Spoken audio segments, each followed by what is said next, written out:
Hello everybody, this is Snoopy, aka Michael Floppernick on PGA Tours, and I'm going to talk about my approach to TrueSim.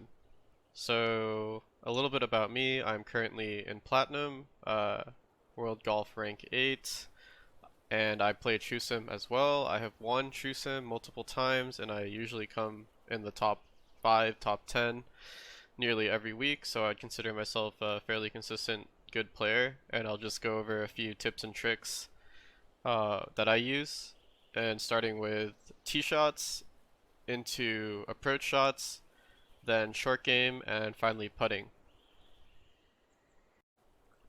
So first thing to go over is the tee shot.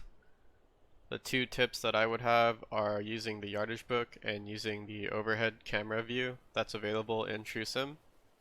So the first thing on computer is pressing B to open the yardage book or whatever key it is on console, and using the triangle indicated at your player position on the tee box to help aim.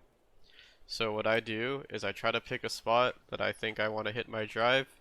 I open the yardage book, I drag the where my actually am aiming and line it up with the tip of the triangle to give myself a good idea of where my drive's going to go. This is especially useful on blind tee shots such as the one I have here currently, where it's kind of over a bunker and I'm not really sure where it might end up or how far it is to carry the bunker. It's very important to use this triangle method with dragging the aim marker to line up to see where your ball is going to go. If you want to adjust your aim, you close the yardage book, move your aim marker over, and open it again, and then see again where the triangle is pointing. So I always do this on tee shots that are not very straightforward. And the other thing is sometimes the yardage book doesn't line up very well with where you're actually hitting the ball. So if possible, I'd like to double check by changing my camera view to the bird's eye view.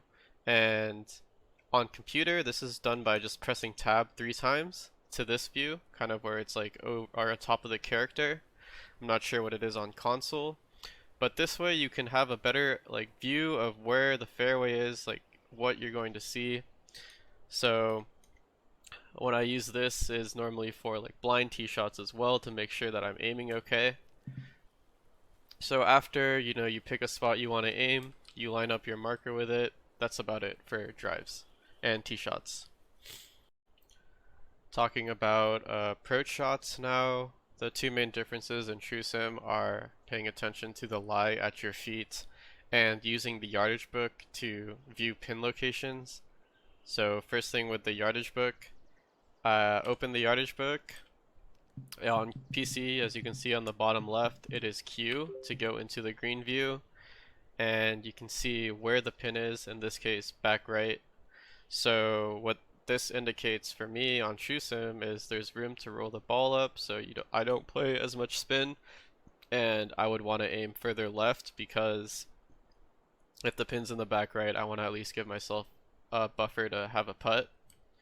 The other thing is the slope at your feet. So in 2K21, this was a lot easier to tell. You would just use your putter, see which way your putter is sloping, and that would be the slope at your feet. However, in this 2K23, I don't believe that works anymore.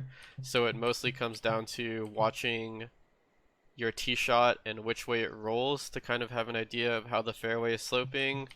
And in this case, where I can't really tell, I would just play it as a straight flat shot. And I would be wrong once in a while, and that's just the reality of TrueSim. Other than that, all the approach shot mechanics are just exactly the same as any normal 2K23 match that is not TrueSim. So just practice, know how the wind affects your ball, etc., and it should just play the same.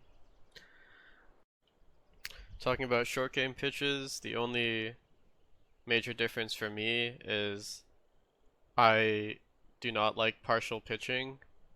I would prefer to use full shots, and a lot of the times the game will default you to partial pitching. If that's for you, then just ignore this, but for me personally, I like to switch clubs once, go up a club and then back down, so it automatically puts the aim marker at full power. That way it doesn't mess with the tempo of the shot. And then other than that, I just adjust for distance with my pitches. I adjust with spin and loft. So if I wanted this pitch to go shorter than 71 yards, I would have to put a lot of spin on it. So realistically, in this scenario, I would probably hit like a longer flop shot, but just to show what happens is I would have it spin a lot like this rather than hit the partial pitch. So I always have to remember switch clubs once or manually move the aim marker all the way, or it'll default you to a percentage that's not at 100. Talking about chipping and closer approach shots, the main difference is the availability of the approach shot camera.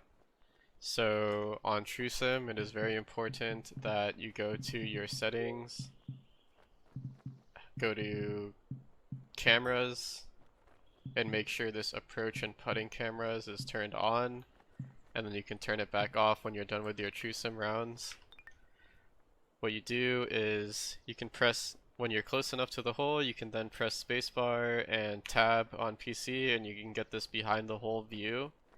This way you can see how maybe get a good idea of what the slope is like near the hole, if there's like a downhill ridge, if the hole's super sloped to the left, and you can use that information to aim your chips. Other than that, chipping is exactly the same as you would find in your normal rounds. The most difficult part of TrueSim to me is putting. Most of my scoring comes from hitting an approach shot close to the hole and being able to make a 5-footer for putt. Anything outside of 10 feet, I struggle. Some tips though to help improve your putting. First is watch how the ball rolls on your approach shot. If it rolls past the hole, you can kind of have a good idea of how the putt will be coming back. Second tip is looking at how the pin leans. So put the pin in, go to the view that is past the hole and zoom in till you can see the pin indicator versus which way the pin is leaning. So here the pin is leaning left of the indicator. The more severe the lean, the more the hole will be sloped. So this indicates that the hole is slightly sloped to the left from this point of view and slightly to the right from this point of view. Other than that, I try to guess which way the ball is breaking at my feet. It looks flat, and I just try to see if there's any slopes on the way to the hole. It is very difficult. It might take a little bit of practice, but at the end of the day, it is just the best guess on putts outside of 10 feet how it will behave. So my best guess is it'll break slightly to the right just because of how it's at the hole and how I don't really see anything else. Then I just try to get the power right and just hit the putt. In most cases, the goal of putting is just a 2-putt, and most of your scoring, at least from my experience, does come from hitting approach shots close to the hole.